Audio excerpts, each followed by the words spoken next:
자, 이제 하나님의 말씀 우리 보도록 하죠. 누가복음 15장 8절로 10절 말씀, 세 구절이기 때문에 저와 여러분이 한 목소리로 다 같이 읽도록 하겠습니다. 15장 8절로 10절 시작.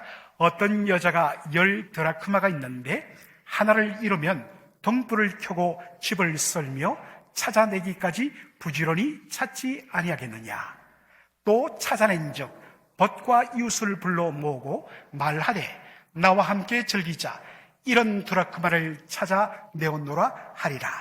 내가 너희에게 이르노니 이와 같이 죄인 한 사람이 회개하면 하나님의 사자들 앞에 기쁨이 되느니라. 다 같이 아멘.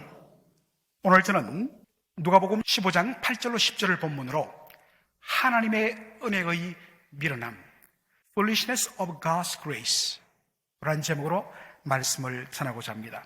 여러분 집은 어떤지 모르지만 저희 집에는 1년에 두세 차례 정도 의도치 않는 대청소를 합니다. 그때가 언제냐면 제 아내가 어떤 물건이나 서류를 잃어버렸을 때입니다. 모든 방, 거실, 부엌, 그리고 베이스먼트, 심지어는 그라지에 있던 쓰레기통을 엎어서 비닐장갑을 끼고 그 냄새나는 것을 일일이 헤치면서 그렇게 뒤집니다. 그리고 못 찾으면 또다시 반복을 합니다. 한 번을 시작했으면 끝장을 보는 이 경주 최 씨. 제가 사학을 전공해서 고적답사 때문에 경주를 너무 좋아합니다. 그런데 제 아내와 결혼하고부터는 경주를 가지 않습니다. 지독해요. 이 경주 최 씨의 성격상 찾지 않으면 못 참는 거예요. 그런데 여러분들 아시지 않습니까? 그렇게 찾는데 결국 찾는데 정말로 뜻하지 않는 장소에서 그것이 불쑥 나옵니다. 제가 들었거든요. 어떤 분은 반지를 찾다가 혹시나 싶어서 냉장고 문을 열었더니 왜 거기에 다이아 반지가 있는지. 오늘 본문에도 이런 심정을 가지고 잃어버린 드라크마 하나를 찾는 여인의 이야기가 나옵니다. 그런데 여러분, 아마도 여러분은 바로 앞에 나오는 바로 잃어버린 한 마리 양을 찾는 선한 목자의 비유에 대해서는 설교를 많이 들었을 거예요. 그리고 그 이름을 따서 굿 셰퍼드 철치라는 교회 이름이 한국교회, 미국교회 중에 굉장히 많습니다. 좀 규모 있는 굿 셰퍼드 철치인 경우에는 교회 벽면에 그 잃어버린 양을 그 갈라진 텀에서 건져내어서 그리고 목에 안고 돌아오는 그 선한 목자의 밝은 기뻐하는 얼굴이 벽면에 그려진 그런 교회도 여러분 보셨을 것입니다. 그러다 보니까 자연스럽게 그 다음에 나오는 잃어버린 드라크마 하나를 찾는 여인의 비유는 아마도 여러분들 설교 시간에 접해본 적이 없을 것입니다. 오늘 이 비유는 이렇게 시작합니다. 8절 다 같이요. 시작. 어떤 여자가 10드라크마가 있는데 하나를 잃으면 등불을 켜고 집을 썰며 찾아내기까지 부지런히 찾지 아니하겠느냐. 여러분, 여기 여인이 10드라크마가 있을 텐데 여러분 드라크마가 무엇일까요? 여러분 복음서를 읽어보면 여러분들 많이 접하는 그 동전, 정확히 말하면 은전인데 실버 코인, 뭘까요? 데나리온. 많이 들어봤죠? 이 데나리온은 여러분 설명해서 알듯이 바로 노동자 일꾼의 하루 품삯 정도의 값어치가 되는 돈입니다. 그런데 이 동일한 가치를 가진 또 다른 화폐가 바로 드라크마입니다. 차이는 뭐냐? 데나리온은 로마에서 만든 실버 코인이고 이 드라크마는 바로 헬라에서 만들었던 실버 코인 은전이었습니다. 당시 고대 유대 사회에서는 이 데나리온과 이 드라크마가 함께 혼용되어서 사용되었습니다. 한 여인이 10개의 드라크마를 가지고 있는데 그 중에 하나를 잃어버렸습니다. 그러면 어떻게 하겠느냐는 것입니다. 등불을 켜고 집을 썰며, 즉 방바닥을 썰면서 찾아내기까지 부지런히 찾지 아니하겠느냐? 반드시 찾는다는 것입니다. 그것을 강조하기 위해서 부지런히 찾지 아니하겠느냐 부정 의문문을 사용합니다. 그런데 여러분들, 이 비유를 이해하기 위해서는 당시 유대인들의 이 하우스 스트럭처, 가옥 구조를 알아야 합니다. 2000여 년 당시 일반 서민이 살던 유대인들의 집은 놀랍게도 창문이 없었다는 사실입니다. 왜냐? 여러분, 팔레스타인이 어떤 지역입니까? 사막 기후 지역입니다. 그래서 한낮이 되면 뜨거운 사막의 열기가 밀려옵니다. 만약에 창문이 있었다면 어떡할까요? 오늘처럼 여러분들 이렇게 유리가 그 당시에는 물론 있었지요. 그러나 이것은 정말로 고귀했기 때문에 일반 서민들은 어림도 없었습니다. 그러니 그냥 통풍을 위해서 창문을 벽에다 하나 두었다면 고스란히 그 뜨거운 사막의 열기가 집 안으로 밀려들 것입니다. 더워서 못 견뎌요. 그래서 어떻게 했느냐? 어떻게 했다고요? 바로 창문을 아예 만들지 않았습니다. 그러니 한낮에도 방 안에 들어가면 어떻게 될까요? 캄캄합니다. 등불을 그래서 켰다라는 이야기가 나옵니다. 또한 여러분, 당시 이 유대인들의 방은, 보통 서민들은 방 한 칸에 온 가족이 함께 살았습니다. 그런데 우리처럼 요즘에는 방에 카페트, 요즘에는 또 건강을 위해서 뭐합니까? 마룻바닥. 혹시 마룻바닥 필요하시면 우리 오집사님에게 연락 주십시오. 마룻바닥 보통 합니다. 그러나 그 당시에는 어림도 없었지요.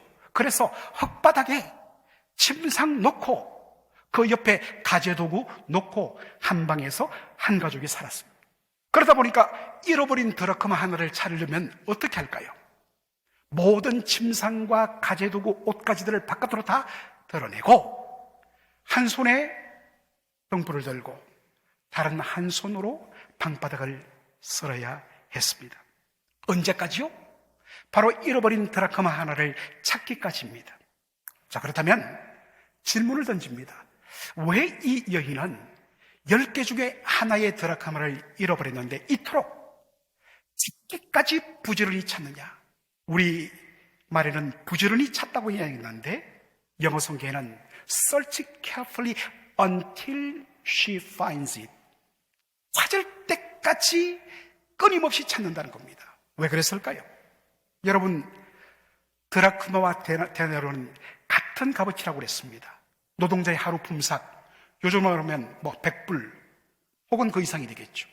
물론 이 가난한 서민에게 그 정도의 값어치는, 하루의 품삯은 그것을 잘 절약하면 이틀, 사흘 정도 먹을 수가 있습니다. 소중하죠. 그런데 그 이상의 이유가 있다는 사실입니다. 그것의 실마리가 뭐냐? 15장 8절 시작이 어떻게 시작되어 있죠?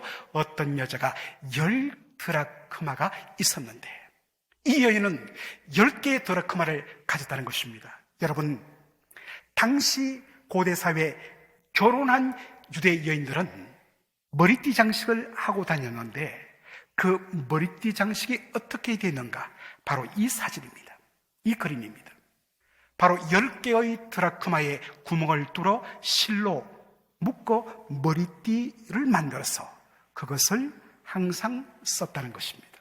학자들에 따라서 이 10개의 드라크마로 만들어진 머리띠 장식의 바로 의미와 용도를 달리 설명합니다. 어떤 학자들은 이것은 남편이 자신의 아내에게 준 사랑의 정표로 해석을 합니다. 그러므로 이 여인이 10개의 드라크마라는 것은 바로 10개의 드라크마로 만들어진 머리띠 장식을 말합니다. 이 10개의 드라크마로 만들어진 머리띠 장식은 무슨 표시겠습니까? 나는 사랑받는 한 남편의 아내라는 그런 당당함의 표시입니다. 그러다가 그만 어떤 일로 실이 풀려서 그냥 뚝 떨어져서 잃어버렸다. 그렇다면 그것은 사람들에게 저 사람은 남편으로부터 소바를 받았다, 남편의 사랑을 받지 못하는 여인이라는 그러한 표시가 되는 것입니다. 이러한 오해를 불식시키기 위해서 이 여인은 그 잃어버렸던 드라크마 하나를 되찾는데 혈안이 되었던 것입니다. 그런데 다른 성경학자들은 이 10개의 드라크마로 만들어진 머리띠 장식에 담긴 또 다른 의미를 설명합니다. 그것은 바로 결혼 지참금 다우어리라고 그렇게 해석을 합니다. 여러분, 보통 지금도 여전히 아프리카에서는 결혼할 때 바로 지참금을 줍니다. 주로 누가 누구에게 주죠? 바로 신랑이 신부를 데려올 때 누구에게? 신부의 아버지에게 주는 것이 다우어리, 지참금이에요. 그런데 유대 사회에서는 독특하게도 두 종류의 지참금 제도가 있었습니다. 히브리어로 모하르라고 하는데, 이것은 우리가 아는 신랑이 신부를 데려올 때에 신부의 집에 주는 바로 지참금입니다. 그런데 유대 사회에서는 또 하나의 다우어리 지참금이 있었는데, 그것을 히브리어로 네듀나라고 이야기합니다. 이것은 바로 아버지가 시집가는 딸에게 바로 넣어주는 돈을 가리킵니다. 이 돈의 성격은, 네두냐의 성격은 당시에 시집가서 얼마 되지 않아서 갑작스럽게 남편이 병들어 죽으면 딸은 청산과부가 돼요. 혹은 당시 고대 사회에서는 가부장적 사회였기 때문에 조금만 아내가 마음 안 들면 쉽게 이혼이 가능했습니다. 남편에 의해서 버림받으면 이 젊은 세대는 살아갈 길이 막막합니다.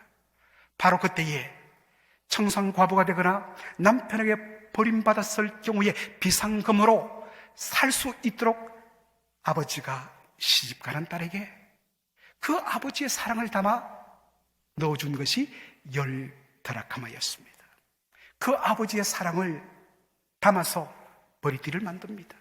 여러분, 당시에 여러분 가부장적 사회였기 때문에 정말 우리 옛날 고대 한국뿐만 아니라 모든 사회는 남성 중심, 시댁 중심이었기 때문에 정말로 시집간 며느리들의 삶은 고달팠습니다. 얼마나 혹독한지. 그런데 아침에 일어나 그 아버지의 사랑이 담긴 10개의 드라크마로 만든 머리띠를 하는 순간 어디서 힘이 나오는지 알아. 아버지가 있어. 고된 시집살이를 견딜 수 있는 힘의 근원이 바로 10개의 드라크마였다는 것입니다. 이것 때문에 그 아버지의 사랑이 담긴 이 10개의 드라크마 중에 하나를 잃었을 때 이 여인은 그것을 찾지 않고는 견딜 수가 없었던 것입니다. 드디어 마침내 잃어버린 그 한 드라크마를 찾았을 때 여인이 보인 반응이 무엇입니까? 9절 말씀. 또 찾아낸 적 벗과 이웃을 불러 모으고 말하되 나와 함께 즐기자. 이런 드라크마를 찾아내어노라 하리라. 얼마나 기뻤던지 동네 사람들을 불러 모읍니다. 내가 잃어버렸던 드라크마를 찾았습니다. 나와 함께 즐기십시다. 여러분, 이것은 그냥 커피 한 잔 마시자는 말이 아닙니다. 히브리 표현으로 나와 함께 즐기자, 이 말은 잔치를 벌인다는 말입니다. 우리로 말하면 소를 잡는 겁니다. 양을 잡는 겁니다. 여러분, 알버트 슈바이처를 기억하십니까? 여러분 다 아실 거예요. 이 알버트 슈바이처는 바로 저 가난하고 힘든 아프리카에 가서 자신의 남은 삶을 의료봉사에 헌신했던 위대한 의사였습니다. 그래서 노벨 평화상을 받죠. 그런데 여러분 아십니까? 알버트 슈바이처는 사실은 뒤에 의대에 가서 의학박사가 되어서 그렇게 의료 활동을 했던 것이고, 그 전에 그는 당대 최고의 바흐 음악 전문가였습니다. 그리고 독일 최고의 올게니스트였어요. 그런데 그는 얼마나 천재였던지 바로 당대 최고의 신학자였습니다. 물론 복음주의적인 것이 아니라 굉장히 리버럴한 자유주의 신학이었지만 말입니다. 그런데 그가 썼던 책들 중에 누가복음 주석이 있습니다.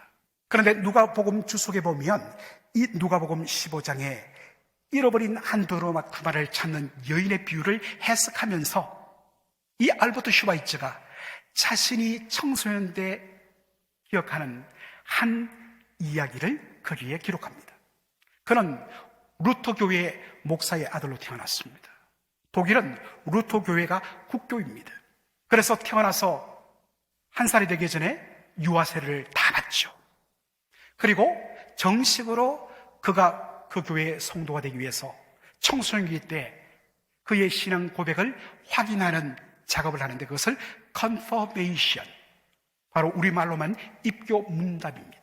그래서 14살, 15살 때 그 교회 입교 문답 클래스가 있었는데 다 또래의 청소년들이 교육을 받았습니다. 그런데 그 교육을 마치고 나오는데 자기 15살 먹은 친구가 불쑥 이렇게 말하더란 것입니다. 마침 그때 입교 문답 중에 배웠던 것이 바로 이 비유였던 것입니다. 그는 잔치를 벌인 여인에 대해서 이렇게 투덜거렸다는 것입니다. 세상에 동전 가치보다도 더 큰 잔치 비용을 지불하다니, 세상에 이토록 어리석고 바보스러운 여인이 어디 있어? 라고 이야기했다는 것입니다. 제가 예수 믿고 은혜를 받고서 성경을 많이 읽었는데 이 누가복음 15장에 이 두 가지 비유, 한 잃어버린 양을 찾은 목자, 한 잃어버린 드라크마를 찾은 여인의 비유, 읽을 때마다 솔직히 정직하게 늘 걸렸습니다. 잃어버린 한 마리 양을 찾은 목자의 기쁨 충분히 공감되었습니다. 아버지의 사랑이 담겨 있는 그 드라크마를 잃어버리다 찾은 여인의 기쁨 충분히 이해되었습니다. 그러나 그것보다 몇 배 혹은 10배가 넘는 돈을 들여서 잔치를 베푼다? 세상에 이런 어리석음이 어디 있느냐. 대체된 것은 100불 값어치인데 잔치 비용은 1000불, 2000불이 드는 거예요. 저 같으면 그렇게 못합니다. 그래서 이 비유가 은혜롭기는 은혜로운데 늘 걸렸어요. 나라면 그렇게 못한다. 그런데 여러분, 이 지극히 어리석은 희생이 가장 적나라하게 드러나는 것이 뭐냐? 예수 그리스도의 십자가였다는 것입니다. 하나님은 우리 죄인을 사랑하사 우리를 위하여 당신의 사랑하는 독생자 예수 그리스도를 보내주셨습니다. 그리고 우리 죄인, 마땅히 죽어야 할 우리 죄인을 대신하여서 우리가 받아야 할 모든 저주와 형벌을 그 아들에게 다 주시면서 그 아들이 그 죄값을 다 지불하고 죽임당하게 하시고 그 결과로 우리를 용서하시고 우리를 찾아 삼으셨다. 세상에 자기의 사랑하는 아들을 희생시켜서 죄인을 살린다. 이게 말이나 되느냐? 그런데 하나님은 그 바보스럽고 미련한 일을 하셨습니다. 우리 죄인을 위하여 독생자 예수 그리스도를 우리 대신하여 화목제물, 속죄제물로 내어주셨습니다. 그 결과로 저와 여러분이 오늘 예수 믿게 되었고 구원받게 되었고 하나님의 자녀가 되었다는 사실입니다. 이 본문을 준비하면서 신학학자 제임스 에드워즈의 누가복음 주석을 보게 되었는데 그 제임스 에드워즈가 이 부분을 해석하며 썼던 그 표현, 이것이 저의 오늘 설교 제목이 됐어요. The foolishness of God's grace. 하나님의 은혜의 바보스러움. 제가 순화하여서 미련하다고 했지만 사실은 어리석고 바보스러운 겁니다. 그런데 그 너무나도 계산이 되지 않는 미련한 계산, 어리석은 하나님의 사랑 덕분에 저와 여러분이 구원받고 하나님의 자녀가 되었다. 그러므로 여러분 교회의 모든 영혼 구원 사역, 한 생명을 살리는 사역, 어린 자녀들을 다시 주께로 인도하는 모든 사역, 이건 계산기 두드리면 안 됩니다. 철두철미하게 하나님께서 미련하게 보이며 바보스럽게 독생자를 우리를 위하여 희생시키는 방법으로 교회는 영혼을 살리는데 모든 것을 쏟아부어야 됩니다. 한 영혼을 살려내는데 회사에서 계산기를 두드리며 하는 그러한 회계 방식으로 우리가 접근한다면 그것은 십자가의 은혜를 거부하는 일이 됩니다.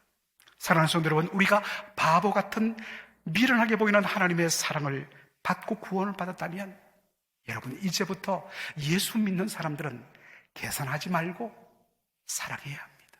조금 바보스럽고 저 사람이 나한테 해준 만큼 나도 한다, 그건 세상의 방식이에요. 야, 너는 받은 것도 없는데 왜 네가 거기에 가져?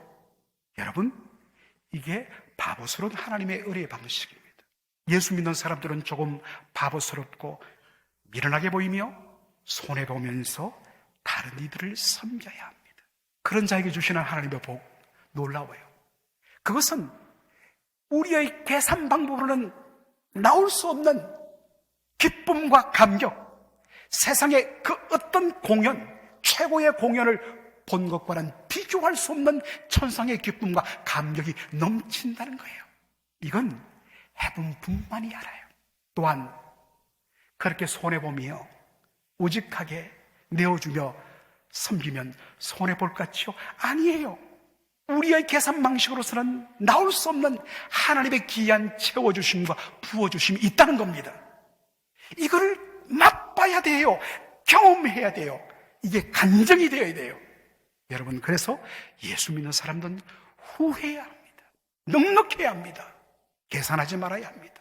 하나님께서 다 채워주시고 갚아주실 줄로 믿습니다. 사랑하는 성도 여러분, 일반적으로 이 비유는 언제 설교되십니까?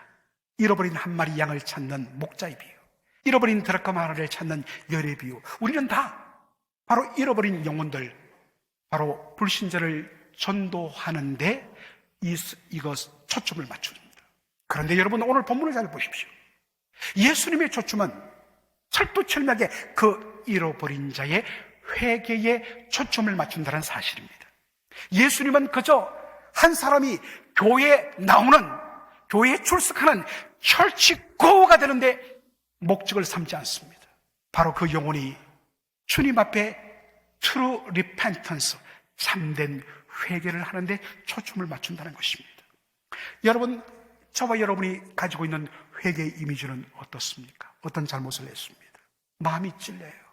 그것 때문에 후회도 되고 죄송하기도 하고, 그것 때문에 아파서 울면서 주님 용서해 주세요 라고 하는 것을 우리는 보통 회개라고 그렇게 생각하고 있습니다. 그런데 여기 회개하다라는 단어의 헬라 단어가 중요합니다. 메타노에오라는 단어를 씁니다.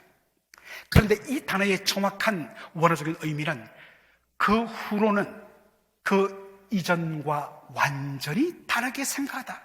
그 후로는, 예수 믿은 후로는 그 이전 예수 믿기 전과 완전히 다르게 생각하다라는 단어가 메타노에오입니다. 믿기 전과 믿은 이후의 생각이 완전히 changed, 바뀌는 것이에요. 여러분, 사람의 생각이 바뀌면 마음의 변화가 일어납니다. Change of mind. 바로 이것이 회개라는 것입니다. 예수 믿기 이전에는 내 마음의 중심에 바로 내가 주인이 되었습니다. 내가 왕이 되었습니다. 그런데 예수 믿은 후, 예수님을 영접한 후 내 마음의 중심에 누가 왕이 되십니까? 예수님이 왕이 되십니다. 그 이전에는 내가 왕이니까, 내가 주인이니까 어떻게 하면 내 뜻대로 살까에 모든 초점이 맞춰졌습니다. 그런데 예수님을 영접한 이후에 어떻게 하면 나의 주님 되신 예수님을 기쁘게 할까? 그분의 뜻대로 살까로 바뀐다. 이게 뭐냐? True repentance, 참된 회개라는 것입니다. 예수님은 바로 그러한 사람을 찾습니다. 생각과 마음이 변화되니까 따라 나오는 것이 뭡니까? Change of action, 행동의 변화가 따라 나온다는 것입니다. 주님이 기뻐하는 것이 자신의 기쁨이 됩니다. 주님이 싫어한다, 쳐다보기도 싫어한다, 나도 주님처럼 쳐다보기 싫어하는 겁니다. 그런데 어떻습니까? 처음에는 그런 마음을 가졌는데 지난주 우리가 다윗처럼 그렇게 믿음 좋았던 다윗도 사탄이 자꾸만 유혹을 하니까 넘어지잖아요. 주님이 싫어하는데 나도 모르게 넘어가서 그것을 좋아하고 그것을 따라합니다. 우리의 연약함이죠. 그러나 달라진 것이 있습니다. 주님이 싫어한 것을 내가 순간적으로 획가닥해서 했을 때 그날부터 내 마음에 괴로움이 임합니다. 아픔이 일어납니다. 후회가 일어납니다. 그래서 주님 앞에 아파하면서 엎드리며 용서를 구하면서 다시 주님의 뜻대로 살려고 하는 몸부림과 행동의 변화가 일어나는 것, 이게 뭐라고요? 참된 회개라는 것입니다. 여러분, 이전 삶으로부터 돌아서는 거예요. 다시 돌아가지 않는 거예요.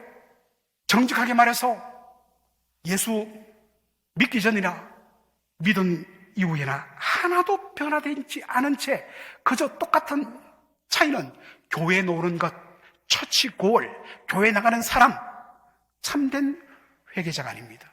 다시 예수님을 만나야 합니다. 다시 예수님을 영접해야 됩니다. 제대로 예수 믿어야 됩니다.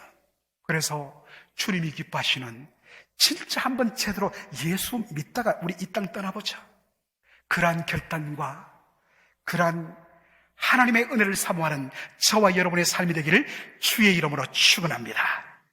기도하십시다. 아버지 하나님, 은혜와 사랑을 감사드립니다. 오늘 참으로 무엇이기에 쓸데없는 이 쓸모없는 나 같은 죄인 살리시기 위해서 사랑하는 아들을 내어주시기까지 사랑해 주셨는지, 은혜 베푸셨는지, 하나님, 그런 은혜 받은 자로서 우리는 여전히 너무나도 세상적인 방식으로 계산기 두들기면서 그렇게 신앙생활하고 있고 그렇게 살아가고 있지는 않습니까? 하나님의 foolishness, 미련을 보이는 방식대로 은혜 받은 자로서 이제는 제발 계산기 내려놓고 우리도 손해보며 미련스럽게 섬기며 사랑하고 그러한 자에게 주시는 하나님의 귀한 치우심과 은혜의 감격들을 맛보며 그것 때문에 더 그렇게 살아가는 저희들 되게 하여 주옵소서. 진짜 예수 믿는 자, 그 이전과 그 이후가 완전히 달라지는 생각과 마음과 행동의 변화 일어나게 하여 주시옵소서. 이대로 살 수가 없습니다. 주여, 우리에게 다시 임하여 주옵소서. 다시 예수님 만나는 저희들 되게 하여 주시옵소서. 예수님의 이름으로 기도합나이다. 아멘.